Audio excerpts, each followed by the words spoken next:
Good afternoon, Packers fans. Aaron Negler here with your Packers Daily Chat, coming to you live on the Cheesehead TV social channels a little earlier than usual. Sorry I had to go mid-afternoon today. I got a lot going on here at Cheesehead TV throughout the afternoon and into the evening, but I wanted to make sure I chatted with you fine folks before my day gets completely crazy.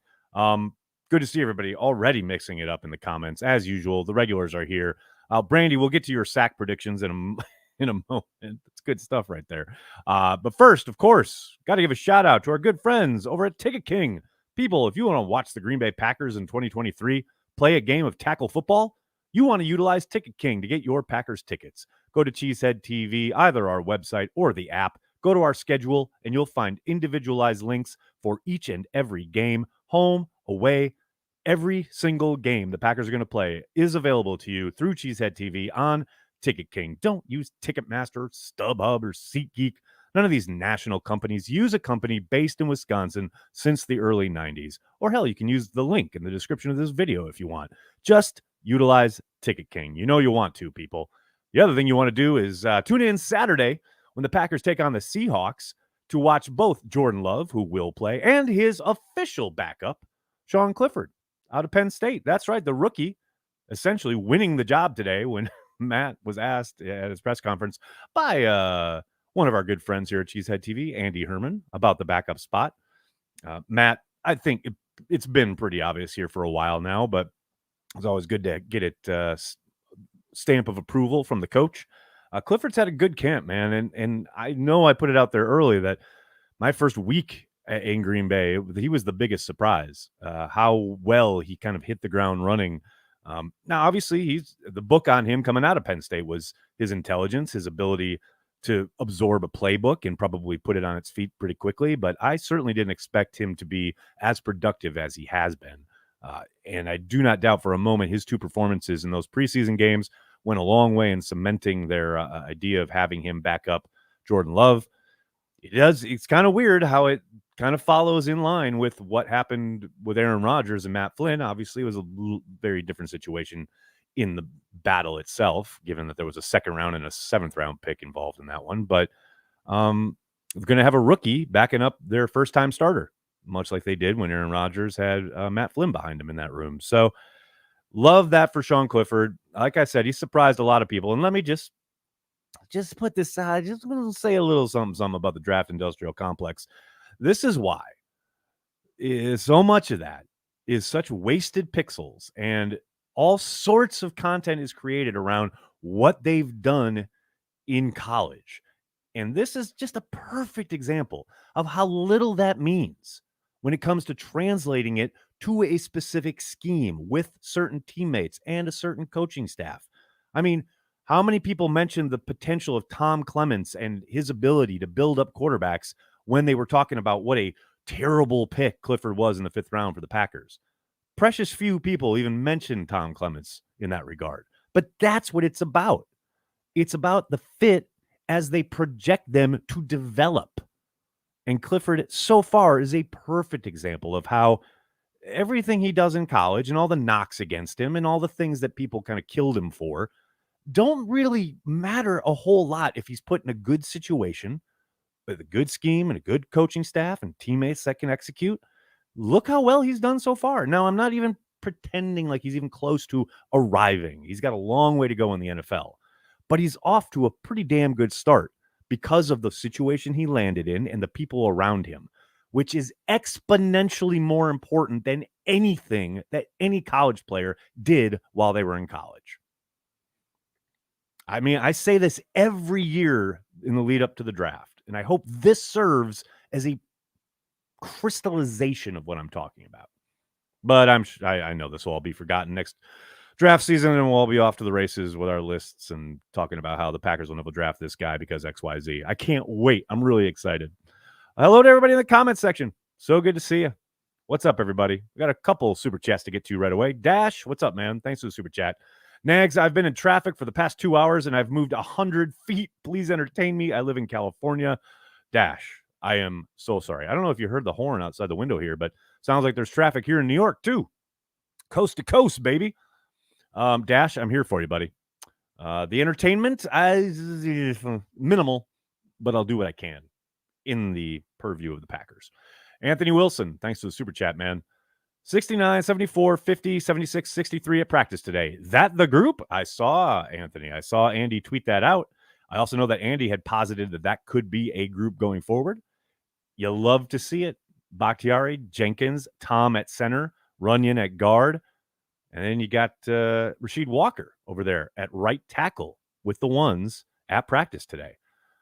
You guys know, anybody who's watched this channel for any length of time this offseason, I have been banging the table for the potential of Zach Tom at center. I'm still going to be surprised if they roll that out there week one, if they don't revert to Josh Myers at center and Tom at right tackle. However, we'll see what they roll out there with on Saturday. And if that is the group, obviously, I don't think Bakhtiari will play. I'll bet Nyman slides in for him against the Seahawks. But if that's the group that comes out the starting gate on Saturday, then I think there's a decent chance that might be the group we see week one against the Bears. But the ways to go yet. We'll see what happens against the Seahawks. But I love the potential of that group. Always talking about best five. I got the feeling that's your best five, but we'll see. Cyril, what's up, man? Just a thanks. Thank you, brother. Good to see you. Thanks for stopping by, buddy. What else we got here, folks? Oh, I wanted to get to Brandy's. Here we go. Look at this. She didn't even super chat, but I got to put it up. Here we go.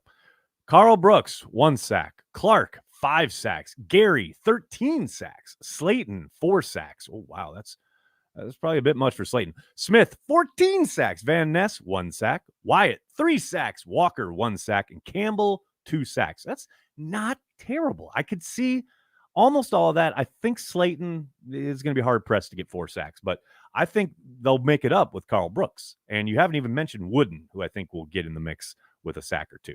But that's not terrible. That you know what? I think Preston getting 14 that might be on the high side. But for the most part, that's not terrible. That could. And then she follows it up with Joe Barry sacked. I love it. I absolutely love it. Oh, Nick's ready. Nick is ready up here in Facebook saying Gary breaks the sack record and gets Defensive Player of the Year this year. Okay, all right. Along with, apparently, if he does that, the Comeback Player of the Year award as well. I'd be down with that. Nags, the offense has been using a lot of 2 tight end sets the last few weeks. I love this approach. They most certainly have. It's kind of been prevalent throughout training camp. Now, you got to remember, this is very much still camp/preseason. There's no game planning going on. They're not doing anything when it comes to how to attack certain defenses or schemes or what have you. I do think they're trying to get those young guys, those young tight ends, out on the field as much as possible to give them, force feed them a little bit and get them as many reps as possible to get them ready for the regular season when those concepts are called. I don't think, Negler's never right, but I don't think it's going to be a 2 tight end heavy offense, especially after Tyler Davis went down. But you did hear Matt talk a little bit earlier today about how, in some of those situations where they need a little more heft at tight end, they have in the past utilized an extra offensive lineman, and they could do that again, especially now the big dog's not around. And I'm just saying, let's put Caleb Jones out there and bring back the ghost of Kevin Barry and go some U71, baby. Tackle reporting is eligible. That year was so awesome. Abdul, what's up? Haven't seen you in a while. Thanks for the super chat. Hey, Aaron, how impressed with the offense have you been? Over, under, or about how you thought? Also, you forgot my last super chat. Abdul. Oh, no, I didn't. Oh, there it is. Well, I'll get back to your first one in a bit. But with this one, it's a little better than I thought it would be at this point. And I've talked about this a couple times on various platforms. The thing that has surprised me about the Packers offense so far is you knew they're young. You knew there was a lot of potential there, a lot of upside. I'm impressed with how much on the same page they are, given how young they are at a lot of the skill positions. There has been precious little miscommunication between Love and his receivers. Now, that does happen occasionally. I mean, that just is football, right? That you're going to have a few here and there. But I really expected to see a bit more a guy cutting out and Love throws in, or a guy does a comeback and Love throws a go ball. Like things where maybe they're reading things differently or whatever, adjustments they're supposed to make post snap. Maybe they see the field differently or they read the rotation of the defense differently. There's been none of that.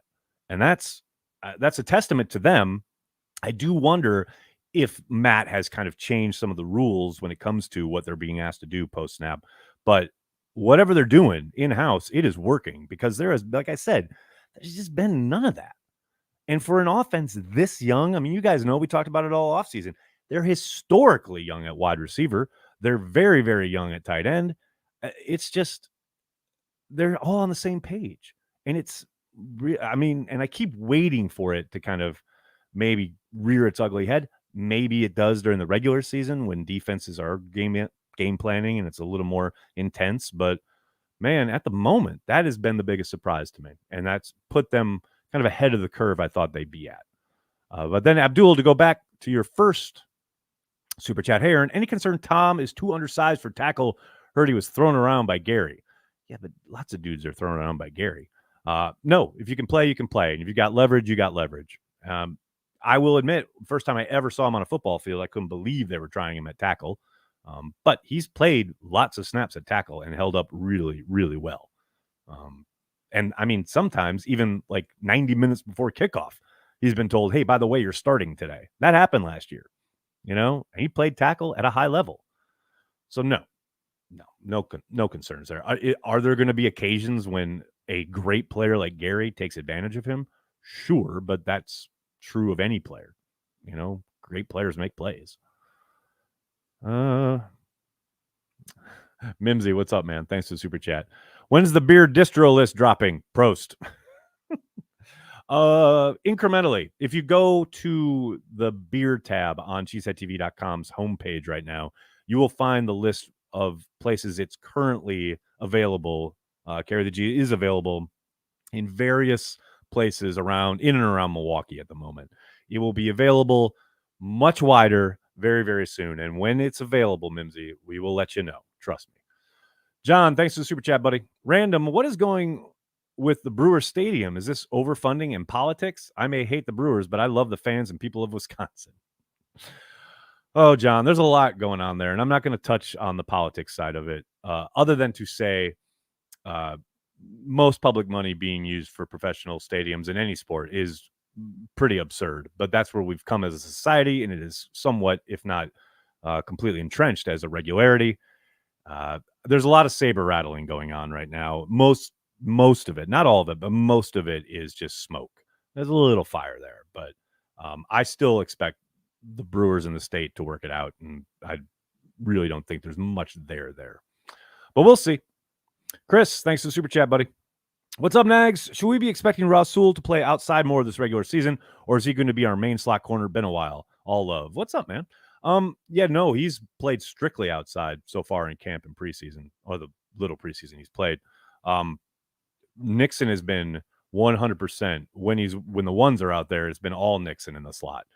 I do think Rasul outside makes way more sense than he ever made to put him inside. I don't think that was ever comfortable for him. I don't think he enjoyed playing in there.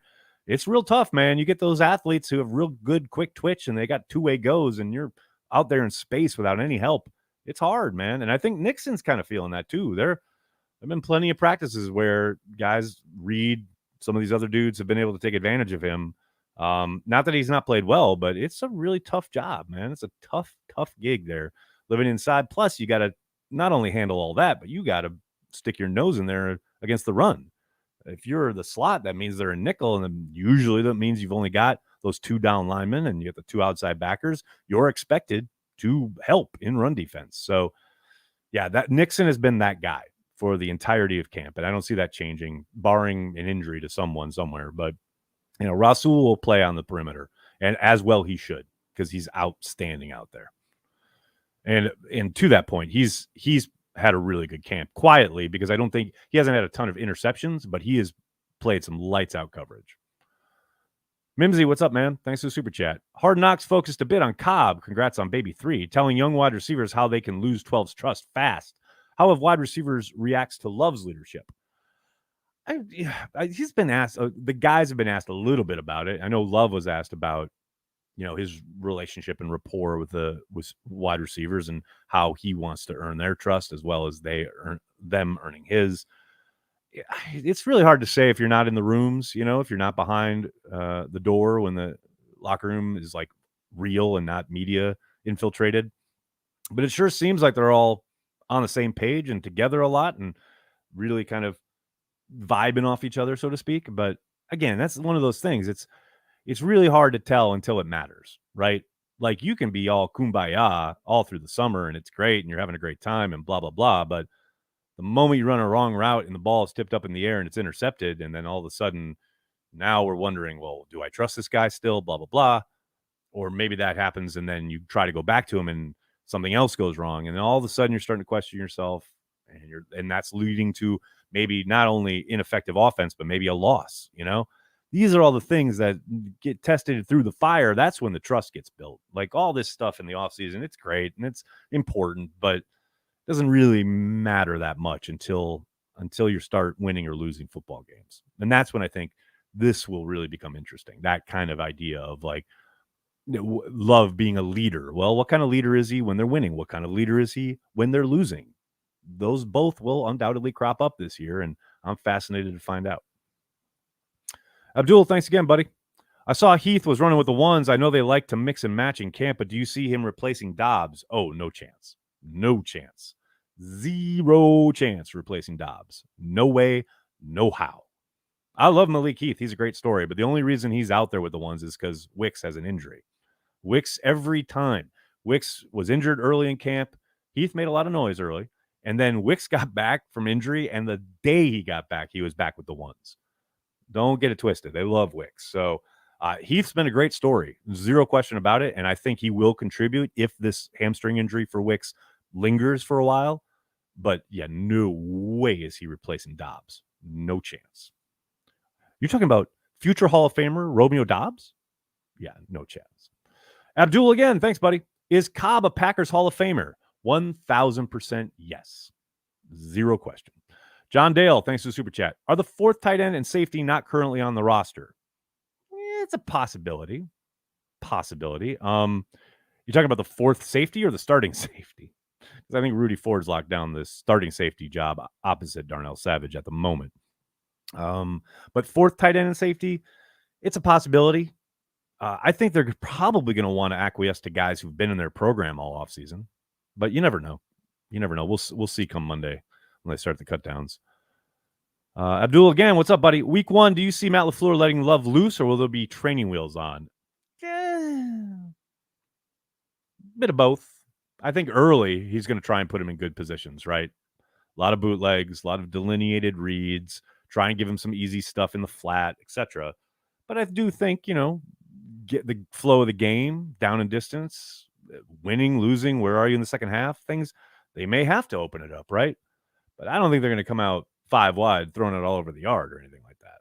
Yeah, this is still his first, start as the starter. So they've got a game plan installed for him specifically, and they've tailored the offense for him. It's going to be fascinating to see how much Matt has him kind of rising and firing. That said, I will say, you get what you emphasize, and they have done a ton of work with the passing game this summer. They've done work with the run game, obviously, because you have to, but man, it's easily been 3-1 from the practices we've seen. So I do think they'll be throwing it around. Eric, yes, I addressed that earlier in the stream. Make sure you go back and watch it. But the offensive line, I'm very, very, very excited about. Peter, who's your biggest outside shot for a roster spot, Nags? Love the show. Can't wait for the season. Not been this excited for a while. It's all of the unknown. Peter, you ain't lying, man. The unknown is what's so fascinating about this season. No question. Biggest outside shot for a roster spot. Do you mean like a long shot or someone who's not with the organization currently? Because I saw Mason Crosby put up a video earlier today. No, I don't think Mason Crosby's coming back. I think the kid's here to stay at kicker. But if you're talking about like a long shot who maybe, most people aren't thinking about or what have you, It's a tough one, man. It's hard because we're all such geeks and we all watch each and every practice via Twitter or whatever. So we're all really familiar with all the names. Um, I will say two names: Jadakiss Bonds, the undrafted wide receiver. I think he's got a shot, and Cox, the outside backer, the pass rusher extraordinaire, who I think has played extremely well. He played really well against New England, not just rushing the passer, but also uh, against the run. There was one play in particular, they tried to come at him, and he just shed the block and made the tackle right at the line of scrimmage. I think he's played really well. So I think those are two dudes to keep an eye on. What's up? Callum's here. How are you, Callum? People talking about records. My record prediction will be coming next week. I can't wait. Be sure you check it out when I drop sometime midweek, probably Wednesday or Thursday next week. Heading into the holiday weekend. It's going to be a lot of fun. All right, everybody. I got to get going. I can't thank you enough for hanging out, talking Packers each and every day, Monday through Friday, right here on the Cheesehead TV social channels. Please do me a monster favor. Hit like on the video, subscribe to the channel, and then tell your friends and tell your family. Cheesehead TV, we are devoted to Green Bay Packers fans worldwide. Thanks a lot, everybody. Have a great day. Go Pack Go.